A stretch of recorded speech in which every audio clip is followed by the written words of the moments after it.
Vijayawada Hyderabad highway మీద పరిటాల వద్ద Aurobindo developers private limited వారి ప్రాజెక్ట్ ఫార్చ్యూన్ ప్యారడైజ్ హైవే ఫేసింగ్తో ఊరును ఆనుకునే సుమారుగా 10.5 ఎకరాల సిఆర్డిఏ ప్రాజెక్ట్ లాంచ్ అయ్యి బుకింగ్ జరుగుతుంది.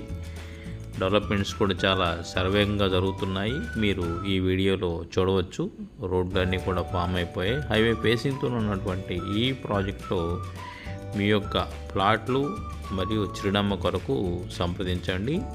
స్పాట్ రిజిస్ట్రేషన్ సౌకర్యం కలదు. ఇమ్మీడియట్లీ ఎల్పీ నెంబర్ కూడా వచ్చేస్తుంది కాబట్టి స్పాట్ రిజిస్ట్రేషన్ చేసుకునే వాటికై ప్రత్యేకంగా రాయితీ ఇవ్వబడుతుంది. కాబట్టి ఇంట్రెస్ట్ ఉన్నవాళ్ళు సైట్ విజిట్ కొరకు మరియు వివరాల కొరకు స్క్రీన్పై కనబడుతున్న నంబర్కు కాల్ చేసి సంప్రదించగలరు. ఈ ప్రాపర్టీ విజయవాడ హైదరాబాదు హైవే మీద పరిటాల వద్ద హైవే ఫేసింగ్తో ఫార్చ్యూన్ ప్యారడైజ్. Thank you.